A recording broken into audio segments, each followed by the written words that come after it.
তালের রস তো সবাই পছন্দ করি। তালের রস দিয়ে বিভিন্ন ধরনের পিঠাপুলি বানালে কিন্তু খুব মজার হয়, কিন্তু অনেকেই তালের রস ছাড়ানোর ঝামেলার জন্য খেতে চান না। আমি যে পদ্ধতিতে আজকে তালের রসটি বের করব, এটি আমার কাছে খুবই সহজ লেগেছে এবং আমি খুব কম সময়েই এইভাবে তালের রসটি বের করে নিয়েছিলাম। এই যে দেখুন, আমি আজকে পাকা তাল নিয়ে নিয়েছি।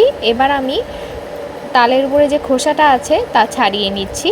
এটার উপরে একটা পাতলা ধরনের খোসা থাকে, সেটাকে কিন্তু ছাড়িয়ে নিতে হবে। এই যে দেখুন, আমি এইভাবে আস্তে আস্তে করে উপর থেকে খোসাটা ছাড়িয়ে নিচ্ছি। এই খোসাটা কিন্তু নরমই থাকে, টান দিলেই উঠে চলে আসে। তো এটা আমি সম্পূর্ণটাই আগে থেকে তুলে নিয়েছি। এই যে দেখুন, আমার তোলা হয়ে গেছে খোসাটা সম্পূর্ণ। আমার তালটা কিন্তু মোটামুটি বড়ই ছিল। এই তালটার ভিতরে 3টা আটি হয়েছিল। অনেক তালের মধ্যে 2টা আটিও থাকে, তো তাল অনুযায়ী তালের আটিগুলো হয়ে থাকে। এই তালটা কিন্তু মোটামুটি বড়ই ছিল। তো এই যে আমি তালটাকে সামান্য পানির মধ্যে কিছুক্ষণ ভিজিয়ে রাখছি। এতে করে কি হবে, তালের পাল্পটা নরম হবে এবং এটা কুড়ে তুলতেও ভালো হবে। এই যে আমি এরকম একটা সবজি কুড়ুনি নিয়ে নিয়েছি। এবার এটার মধ্যে যে ছোট ছোট দানারে আছে তার মধ্যে দিয়ে এটিকে ঘষে ঘষে আমি তালের রসটাকে তুলে নিব। আসলে তালের রস অনেক পদ্ধতিতেই বের করা যায়। আমি এই পদ্ধতিটিতেই সবচেয়ে সহজ মনে হয়েছে, তাই এটা দিয়ে আমি বের করি। আমার খুব বেশিক্ষণ কিন্তু সময় লাগেনি।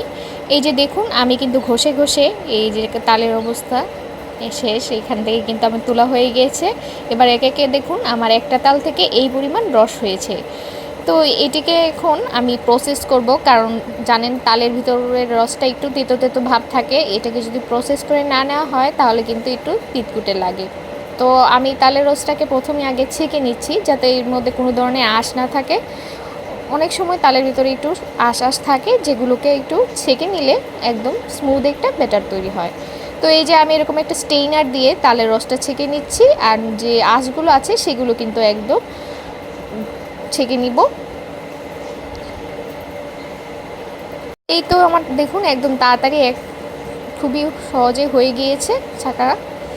এবার এটিকে আমি ভালো করে নিয়ে নিচ্ছি আরেকটি বাটিতে, এবং এখানে নিয়ে নিয়েছি একটা সুতি পরিষ্কার কাপড়। এবার আমি তালের রসটাকে এর মধ্যে দিয়ে দিলাম। এবার এটিকে আমি ঝুলিয়ে রেখে দিব বেঁধে কিছুক্ষণের জন্য। আমি এটা 4-5 ঘন্টার জন্য এভাবে ঝুলিয়ে রেখে দিব। এতে কী করে হবে, আপনার তালের ভিতরে যে তিতো রস থাকে সেটা বের হয়ে যাবে। এরপর আপনার এটা আর তিতা ভাবটা কমে যাবে। এই যে দেখুন, এভাবে কিন্তু টপ টপ করে আমার রসটা পড়ে যাচ্ছে। এটা আপনি 4-5 ঘন্টার জন্য এভাবে বেঁধে রেখে দিবেন। তো এই তো ফিরে আসছি 4-5 ঘন্টা পরে। এই যে আমি এখানে এভাবে বেঁধে রেখে দিয়েছিলাম। আমার কিন্তু অনেকটা রস পড়েছিল এখান থেকে, আপনাকে পরবর্তীতে দেখিয়ে দিচ্ছি। আসলে এই রসটা বের করাই একটু কঠিন কাজ। এ পিঠা বানানো কিন্তু এত পরে কঠিন নয়, খুব সহজে বানানো যায়। এই যে আমার দেখুন 4-5 ঘন্টা পরে এই পরিমাণ পানি এর থেকে বের হয়ে গিয়েছে। আপনারা চাইলে এই অবস্থাতে এটিকে একটি এয়ারটাইট কন্টেনারে ভরে রেখে দিতে পারেন ডিপ ফ্রিজে, আপনি সারা বছর ধরে খেতে পারেন। আমি এটিকে আবার একটু জাল করে নিচ্ছি চিনি দিয়ে, এতে করে কিন্তু তালটা আরও মজার হবে এবং বেশি দিন স্থায়ী করে রাখা যাবে। যে দেখুন, এই যে কাপড় থেকে খোলার পরে এটিকে দেখুন এরকম একটা ঘনত্বে চলে এসেছে। এবার আমি এটাকে চুলার মধ্যে দিয়ে সামান্য কিছুটা চিনি দিয়ে জাল করে নিব। চিনিটা টেনে আসা পর্যন্ত আমি এর মধ্যে কিছুটা জাল করে নিলেই আমার তালের রসটা কিন্তু আজকে তৈরি হয়ে যাবে। তো চিনির পরিমাণটা আপনাদের স্বাদ অনুযায়ী দিবেন। আমি অল্প পরিমাণেই চিনি দিয়েছিলাম, যেহেতু এটা আমি স্টোর করে রাখার জন্য নিচ্ছি। অনেকেই কিন্তু এইভাবে চিনিতে জাল করে তালের রসটা খায়ও।